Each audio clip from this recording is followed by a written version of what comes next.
Se jemi kthyer së bashku pas një pauze edhe si shkasi i pandemisë, por edhe i pushimeve verore në emisionin Fiku Hanefi me profesorin e nderuar Mustafa Efendi Avolli. Meqense se jemi në lidhje direkte, neve sot do të trajtojmë një temë që faktikisht është vazhdimsi e asaj që kemi trajtuar në emisionin e fundit. Kemi folur më herët rreth shokëve, sahabëve, gjeneratës, pra të shoqërisë pejgamberit alayhis salam. Dhe sot do të flasim në emisionin e sotëm për tabeinët, pra ajo gjenerata faktikisht e dytë e kohës së pejgamberit alayhis salam dhe fillimisht i dëshiroj mirëseardhje dhe profesorit nderuar Mustafa Efendi Avolli, mirëse ke ardhur profesor dhe na shkoft në bar tash edhe në studion e re. Amin inshallah. Dhe meqense profesor për të ndërlidhur kemi folur në emisionin e fundit për Ehlul Ray dhe Ehlul Hadith. Para se tym tek tabeinët, pse është dashur, pse ka nevojë të këtë situatë ose në këtë kohë kësaj gjenerate të janë veshën këto dy grupe, ata racionalet ose mendimit lirë dhe këta që merren vetëm me hadithe ose dietarët e hadithit. Bismillahirrahmanirrahim. Alhamdulillahi wassalatu wassalamu ala rasulillahi wa alihi wa man walahu ila yawmiddin wa ba'd. Këtë temë qëllimisht e kemi trajtuar në këtë fazë, pasi që neve përmundohem një farë me e përcjell historikun e zhvillimit të menduarit juridik tek muslimanët ose shariatit islam.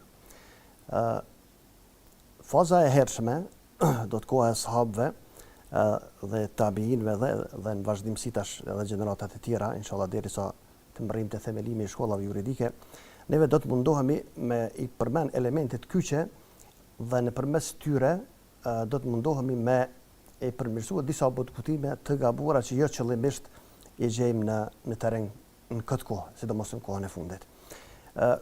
Kur fjalët e Ehlul Hadith edhe Ehlul Ray kemi përmendur në këtë fazë, do të më herë mas sahabëve dhe të tabiinët, me e bë me dije dëgjuesin dhe shiqëuesin dhe muslimanin shqipfalës. Gjithata që na përcjellin. Po, shqipfalës po flas se ajo që trasohet dhe përcjellet sot me synim jo të mirë, se Hanefive i thonë Ehlul Ray, ndërsa shkollave të tjera Ehlul Hadith. Dhe ka një historik rreth këtyre ndasive? Për kur ka filluar këtë botë dhe pse? Gjithsesi se ka. Mirë po, ajo që neve kemi dashur me sqarua është se Ehlul Ray në këtë fazë, në këtë kohë, kur neve po flasum, nuk ka qenë me kuptimin që shta po e komentojnë dhe po e përmenin në këto ditë. Ose qysh muhadithin, qysh herët janë munduar me e përcjell të pasuesit e tyre në mënyrë që me i fyë edhe me i nënçmue juristët islam ose fuqahat. Për ata kemi thonë se në këtë fazë, në këtë kohë, kohën e sahabëve dhe tabiinëve dhe gjeneratave të hershme, me fjalën Ray nuk kanë nënkuptuar mungesa e hadithit e duhet me u mbështet në mendim të lirë. Po kanë nënkuptuar një veçori shtesë, një shkallë shtesë e transmetuesit e dietarë që do të thotë përveç hadithit dhe transmetimit të tij ka qenë i nivelit me e komentua dhe me e kuptua dhe me e komentua atë dhe me nxjerr dispozita prej tij. Dhe prej këtu na kemi përmend gjatë ligjëratës së fundit, trajtesës së fundit, kemi përmend shumë mendime të dietarët me dhëbeve të ndryshme që secilin medheb Ehlul Ray i kanë quajtur fuqahat. Pra da kemi përmend aty pe Ibn Abdul Barrit që thet shpesh herë në librat e tij, sidomos në dy librat e mëdha që i ka Temhidin edhe Istidkarën që janë shërbim i Muwattas dhe shpjegimi i tij. Shumë herë e përmendëm se dhe këtë nuk e kanë transmetuar Ehlul Ray min ashabi Malik. Që nën kupton, këtë nuk e kanë transmetuar pe Malikut nxënësat e tij të cilët kanë qenë edhe fuqaha, jo vetëm muhadithin. Shpesh thotë këto e kanë transmetuar Ehlul Hadithi an Malik, min ashabi Malik an Malik. Që nën kupton se mrena për mrena me dhebit Maliki, i cili zakonisht trajtohet si shkolla kryesore e Ehlul Hadithit dhe nisëmtare, në realitet nuk shëndron si ndarje për ata, se çdo medhheb për ata thotë Tufi, i cili është Imam Tufi në shpjegimin e Rovdës, që është pej Hambelive, kur flet për Ra'yin në këtë shpjegim, thotë Ra'yi në kuptimin e të studiuarit logjik të teksteve, thotë asnjëri nuk ka që nuk e ka përdor, sepse është i papasqyrueshëm, i paimagjinueshëm ijtihadi pa rej, që do të pa e shti menën në punë. Ndërsa neve jenë munduar në një kohë për i kohëve se që për menin kanë shkruar libra ku i kanë mbledh rivajete, transmetime, gjoja si ka unë pejgamberi Ali sallallahu alaihi wasallam, ku praktikisht fyhet mendja dhe të menduarit deri në shkollë, sa që në realitet habitesh ai në pasues të Kuranit ajo. I cili mendjes i ka dhënë vend të caktuar se edhe në praktikisht për shkak të mendjes jemi krijes që jemi ngarkuar me emision të caktuar, se mos e kështu posta. Ndërsa krejt ato, nëse diçka është pe transmetimeve, po them tash e besuesh mos e merru të drejtë, plot, të vërtet, pranueshme, pe transmetues të besueshëm, atëherë gjithsesi nën kupton të menduarit i cili nuk ka mbështetje në Kur'an dhe në Sunet dhe në parimet e përgjithshme islame. Do të është diçka që është bjen ndesh me këto. Se për ndryshe të menduarit dhe futja e mendjes dhe logjikës me gjykuar dhe me studiuar tekstet, praktikisht e kemi pej ditëve të para, pej sahabëve e ma poshtë. Transmetimet janë aq shumëta me i mohue, mendoj që ai që i mohon nuk kemi kohë më marrë me te, se ajo është sikur me mohuar tash që dritat janë të ndezura në studio.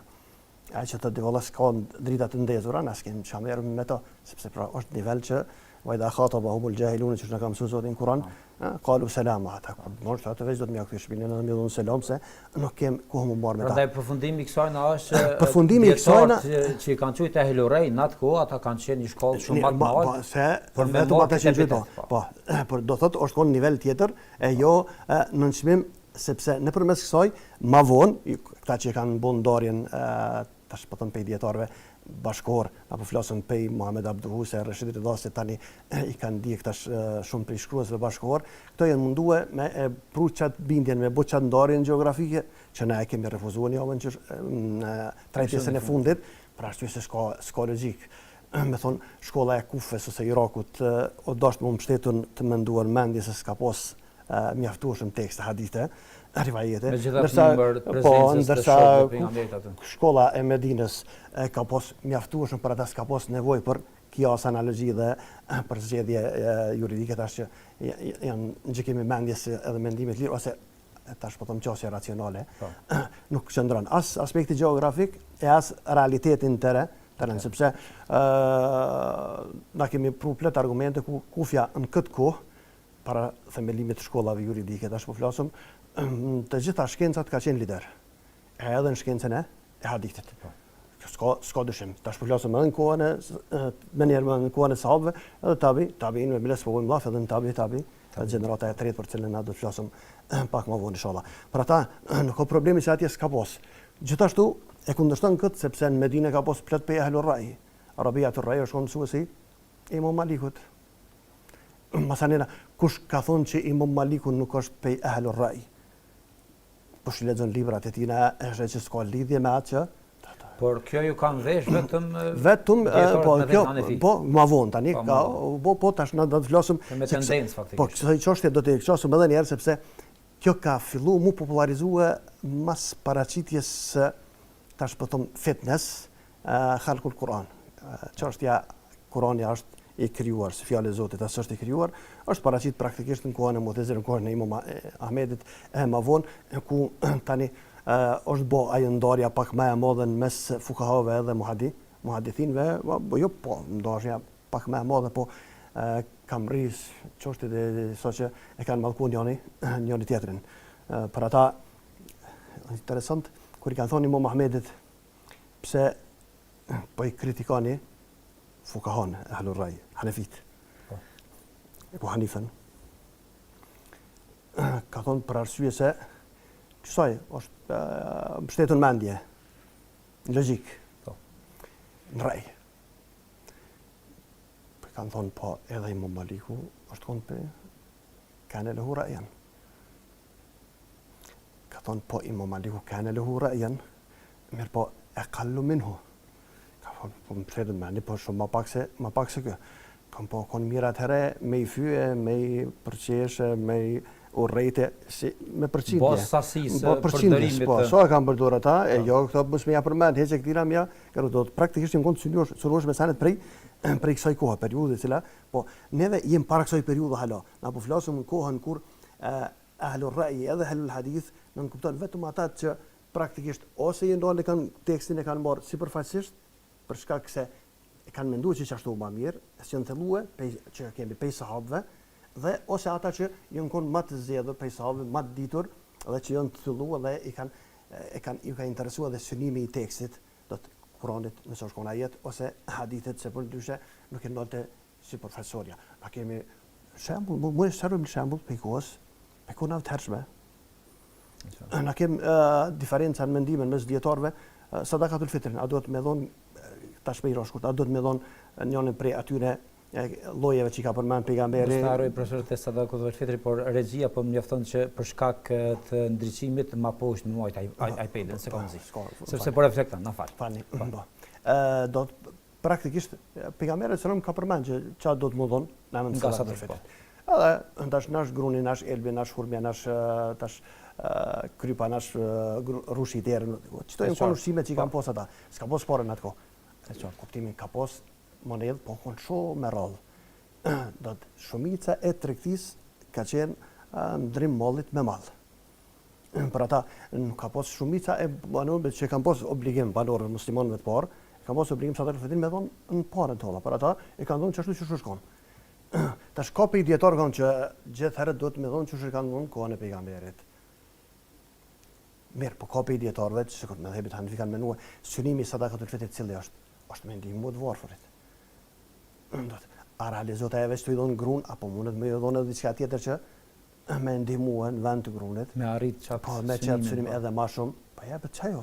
Atëre kanë thonë jepet të varfërit ajo që është më e mirë për te. Ajo që është më e dobishme për te. Po, a ka logjik sot me i dhon namën atij që s'ka me hungur, me i dhon roshterën. Ose hurma ose grun ose ai mbakia krype dhe vaj nuk ka.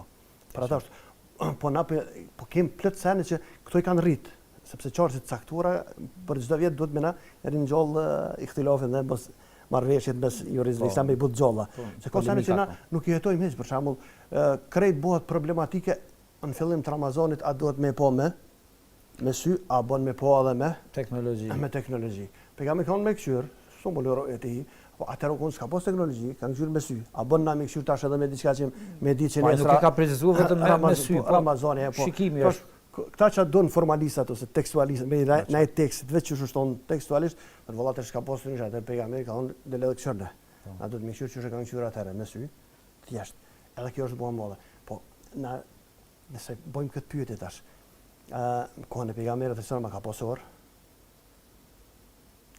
kur kanë pas takvimin, më thonë, dreka sot është pej tash po them do më tash kemi edhe në telefonat e mençur takvimat. Edhe i kanë dia filme që ka që do fillon që ka që edhe kohën e pejgamberit me diello po kjo varë çështje. Pse këtë punë tash s'po bëjmë na? Qysh e ka bëu pejgamberi, po shikojmë orën, telefonin. Takvimin. Do të këtë çështje kanë kurkush se përmend. Në realitet synimi i përcaktimit të kohëve ka qenë me ditë mjeti për me ditë kur u hi koha e caktuar e namazit, është konë atër në përmes djelë, në përmes hijes. Sigurisht. Edhe dreka e në qëtë kohë, pej zevalit, deri sa të rritet hija e gjdo objekti dhe njerë sa objekti plus qaje që është në zeval. I që ndia hynë tani si të përfundu dreka edhe vazhdojnë për rendim djelit. Gjdo gjohë është përcaktuar në emën të hijes ose agimit të natë. Të natës që tash sot tema që me hyj atje, po vetëm me mora si shembull që do sene i kanë rritë edhe na i rrisë, do sene praktikisht njëjtë është kategori është ajo. Po sikur tash për kohët namazit sot kujtuar kërkush hala me na kallëdu si do të me synet edhe tash me anulu krejtuar që kemi e telefonat edhe me hanis me këshyr a çfarë pozicioni është dielli që me u falë se mos mos me fal drejkën ose me dal me mat hijen çdo herë, çdo ditë po. Për ata kem dietar të cilët kanë besuar që synimi i teksteve do të çdo sen ka urtësi të caktuar. Edhe teksti duhet të këshyret synimi i cili është i tina e jo vetëm sipërfaqësorja dhe ka disa që i kanë nejt qësoj sipërfaqësorës e që tash ma vonë janë munduar tash që ta që i kanë nejt sipërfaqësorës me quajt veten ahlul hadith ose dhahirije ose çush duash njëna prej profilizimeve që tash po kanë që me quajtur ose selefizëm ose vahabizëm, cila do bëj tyne, edhe asi që praktikisht janë thelluar më shumë në tekst që mas po janë fukahaja e sene, po këtë ndarje, këtë formë s'ka problem me pranuar, që do thotë fukahaja janë kon ata që e kanë ditë hadithin, po edhe çka nën kupton hadithi, edhe synimet e hadithit ju ka interesuar, edhe të tjerë që kanë posë sipërfaqësisht hadithin, veç që shton tekstualisht dhe mos mu thelluan to dhe praktikisht ka metën qatë formë. Po jo, mi janë verë që ata që janë ehlul hadith, janë për shkak se kanë shumë tekste hadithe, e këta që janë ehlul rej ose pasues në mendjes, ose gjykimit të lirë, ose janë racionalista për shkak se nuk kanë hadith, sepse çdo medheb e ka përdorur edhe rejin se mundet në thonë dash asnjëri për medhebeve, që vëllai na jena pasues të ehlul hadith, po është e çuditshme kur po shkruajnë halo disa për i bashkëkohore. Sepse në çdo medheb ka edhe fukahat të mëdhej që kanë përdorur mendjen dhe ka muhadithin të mëdhej që janë pasues të hadithit ose praktikisht nëse tash po do më thon ehlul rej dhe el hadith kuptimin me konceptin që ata janë fukaha, ju intereson veç komentimi se sa këta tjerë janë se tash ne kemi shkencat e veçuara. Po sigurisht, në bazë shkencës pastaj e specializuar, po gjithherë këtë që e kemi thonë në trajtesën e kaluar ka për qëllim fazën e hershme kur praktikisht fukahaja ehlul rej janë veçue dhe kanë qenë mi ehlul hadith në kuptimin që e kanë njoft hadithin dhe komentimin e tij dhe janë thelluar më shumë se transmetues, që janë veç transmetues dhe barës të shkencës së hadithit. Ndërsa për rejin na do të flasim edhe një herë më vonë kur do të flasim problematika me ehlul hadithin, pse na kanë thonë ehlul rej dhe që tash në këtë kohën bashkëkohore po mundohen me bë këtë ndarje edhe me praktikisht me në ndeshje të farë muhabeti që gjoja se nuk qëndron. Nuk kanë hadith. Mirë, profesor, me çanse tash e lajmërum që tema sot që do të trajtojmë është rreth tabeinëve. Fillimisht do të na tregosh se kush janë tabeinët apo edhe kategorizimi i tyre, sepse edhe ata sigurisht kanë qenë me kategori të ndryshme. Na dietarët e vjetër kur kanë interesuar me studiuar historikun e fikut, kanë pas një metodologji tjetër.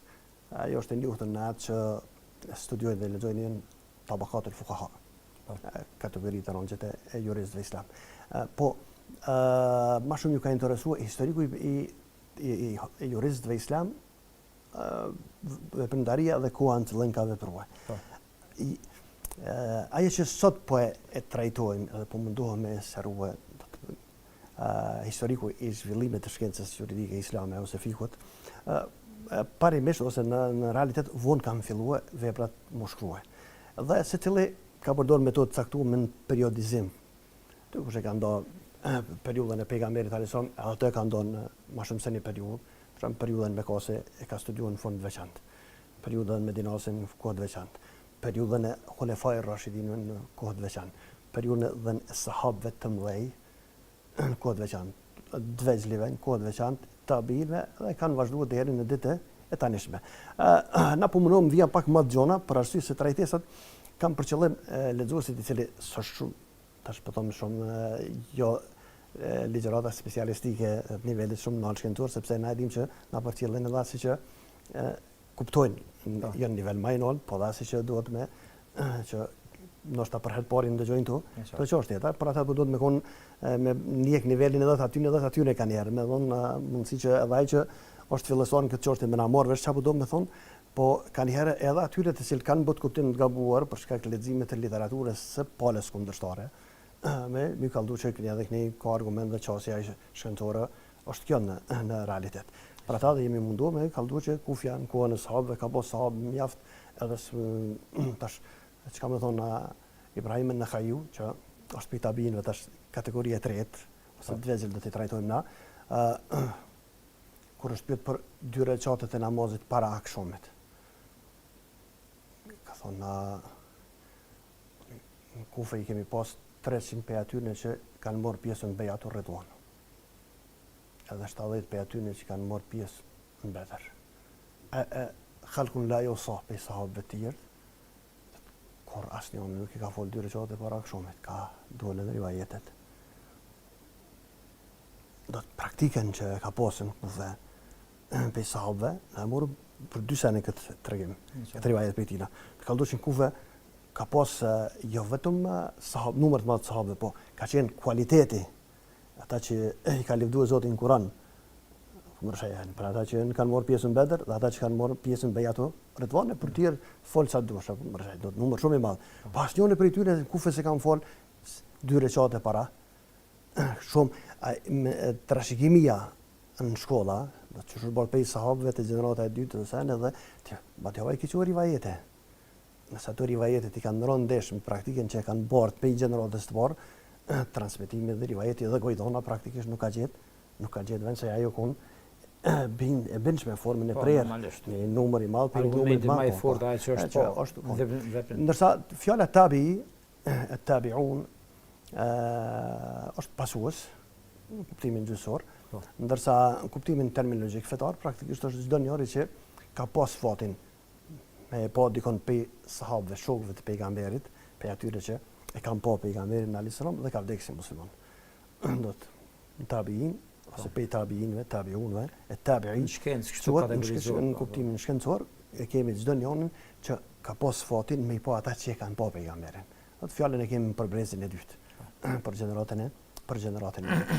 Normalisht, sikur të sahabët, edhe të tabi'int ose tabi'unt nuk janë gjithë kategorie. Na kemi pe atyre që janë pe tabi'inëve të mëdhaj, dhe kemi prej atyre që janë pe tabi'inëve të vegjël. Bile disa kur e bojnë atë renditjen, ka pe atyre që kanë gjatë studimit, për shembull kanë marrë Tabaqat al-Kubra të Ibn Abi Sa'd dhe kanë kategorizuar bazë të lindjes që kanë bë. Kush ka pa shumë sahabe, kush ka pa pak më pak sahabe, kush ka pa edhe tash praktikisht secilin gradualisht e kanë bë këtë kategorizim. Kështu që na krejt të smunëm se është shumë shkencore, edhe don pak edhe mund edhe sene do të edhe si shërben shumë atij që na ndëgjon. Po neve po ndojmë tash po bëjmë një ndarje pak më të gjon me çujt. Ndarja tabiin të mëdhaj dhe tabiin të vegjël. Këtu nuk e kemi fjalën për tabiin të mëdhaj dhe tabiin të vegjël ato që janë madhështia dhe e kundërta në aspektin shkencor. Jo, kem që ka nejt më pak me sahabët, po është dietar shumë i madh.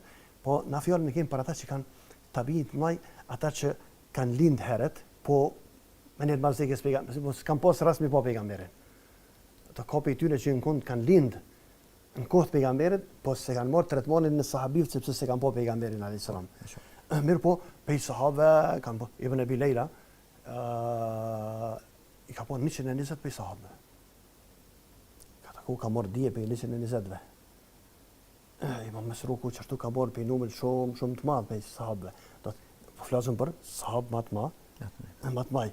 Tabin Hasan al-Basriu, një pjesë nana e tina praktikisht ka shërbyer në konsultore e Salemës, grus pejgamberit alayhis salam. Është rrit në shtëpi të pejgamberit, po pejgamberi ka vdekur. Ka arrit.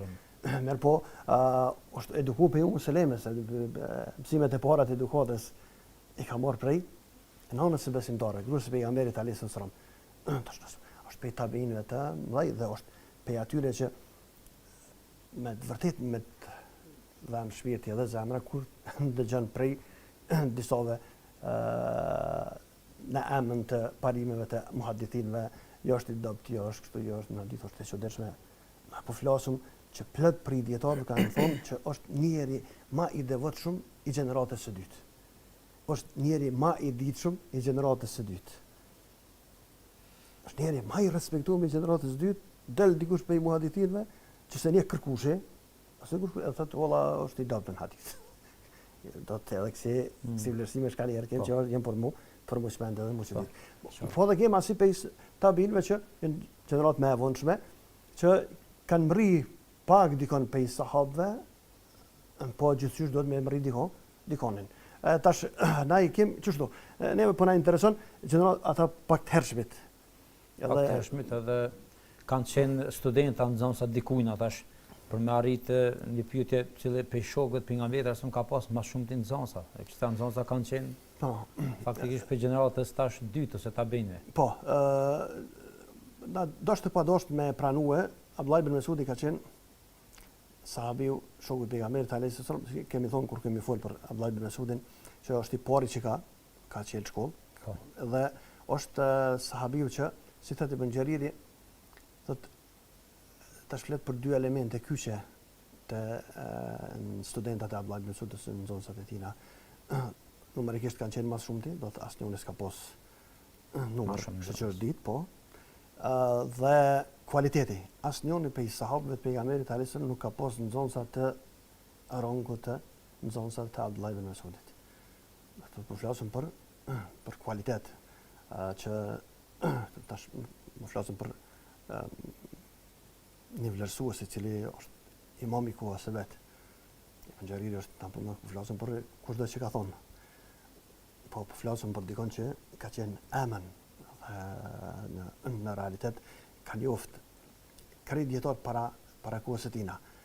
Librat e tina dëshmojnë për atë se ka qenë imam më të madh kohës së tina.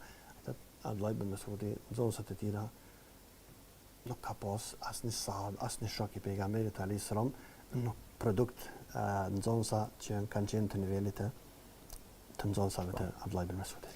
E tek nxënësit thashë Abdullah ibn Mas'udit që kanë qenë më të dallu nëse na ndërlidhet me temën. Po na ndërlidhet me temën s'kem çfarë se tash na gradualisht u mundohem me rritë Ebu Hanifja, i cili është themelues fatikisht.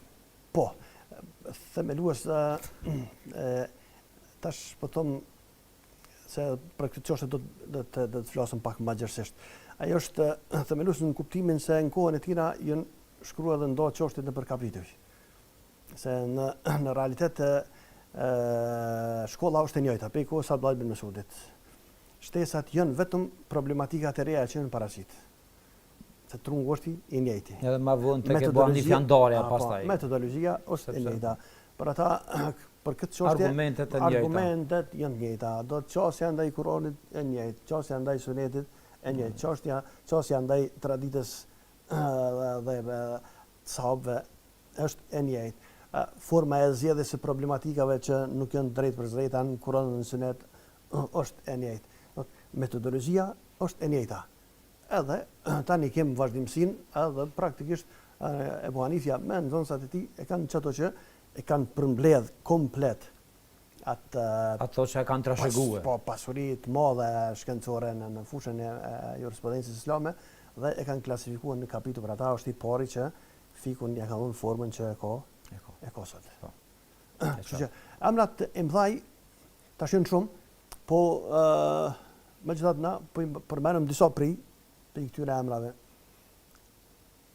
Për nxënësave të mëdhaj, Alqamja është Ibn Qais an-Nakhai. Alqamja është me dëshmi të Abdullah ibn Mas'udit. Që Abdullah ibn Mas'udi ka dëshmuar për të që nuk ka asnjë sen, asnjë çështje, nuk ka sen që unë e di e që ja ku mësua atina, e që ai nuk e din.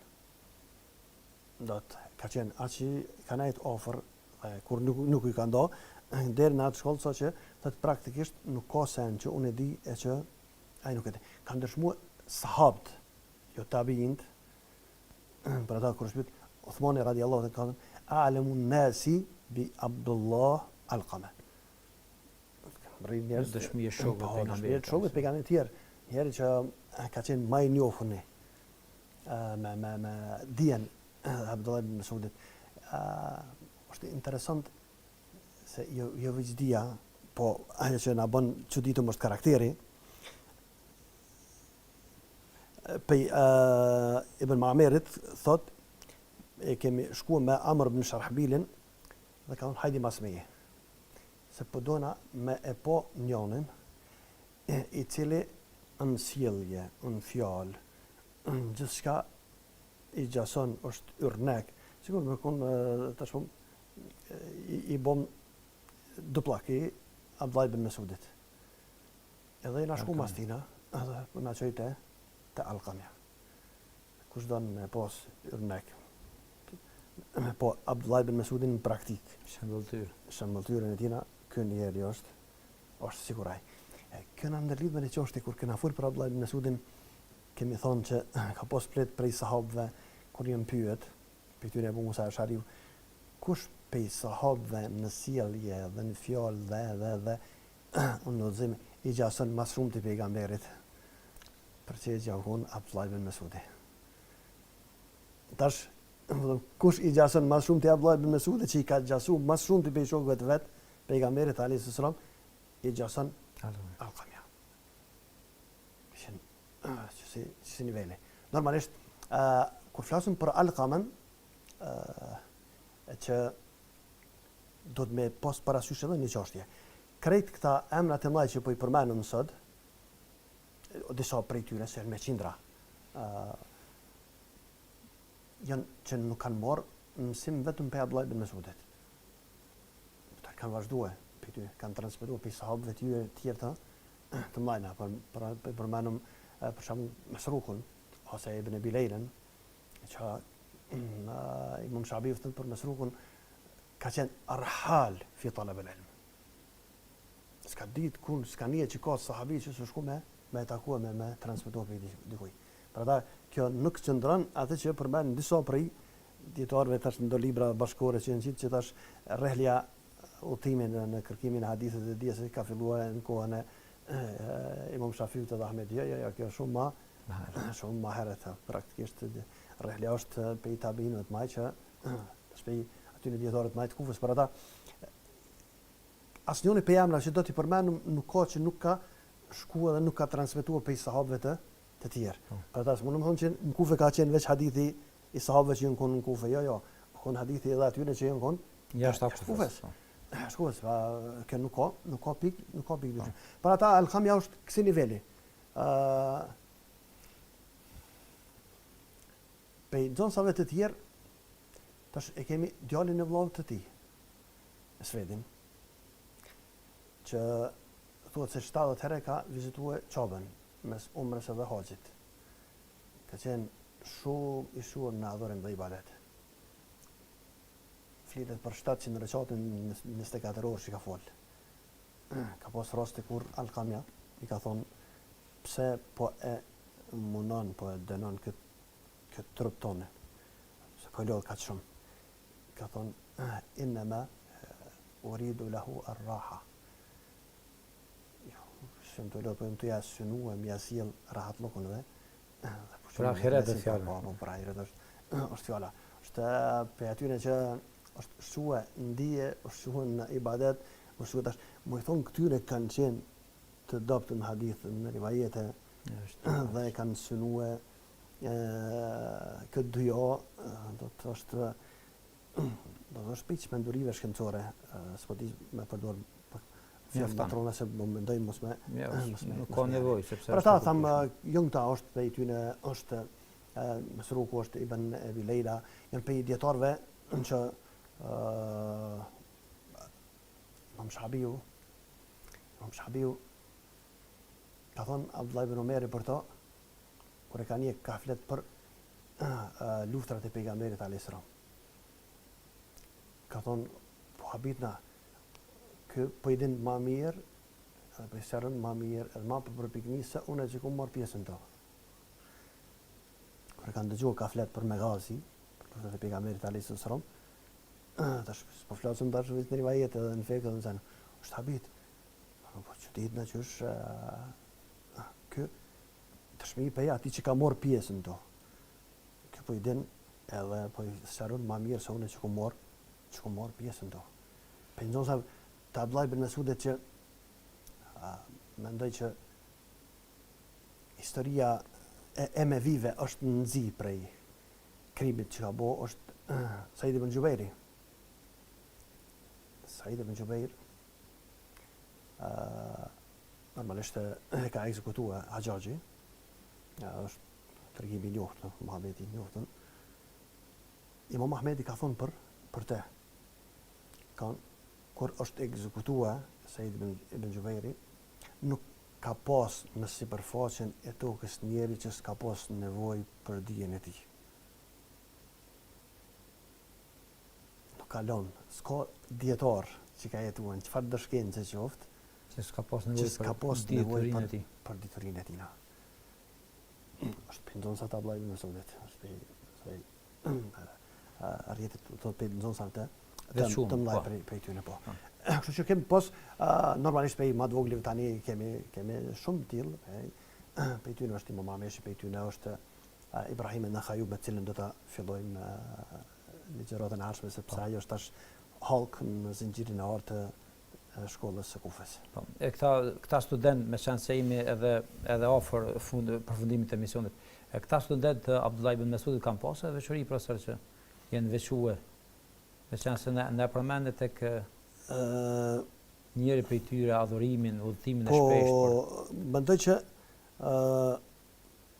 këto kisha përmbyll tash po them me fjalë që ka thënë Imam Shabibi që i ka njoft. Studentët e po, sekondë edhe njëri prej studentëve, po më të vogël, po i ka njoft, sekondë të marrë, po i ka njoft. I ka përshkruar do thotë. Po, normalisht Imam Ibn Saadi e përmend në Tabaqat, këtë mendim që tekstualisht ma ra'aytu ahadan kana a'zamu uluman wala aktharu ilman wala akaffu 'an ad-dima'i min ashabi Abdillah illa ma kana min ashabi Rasulillah sallallahu alaihi wasallam.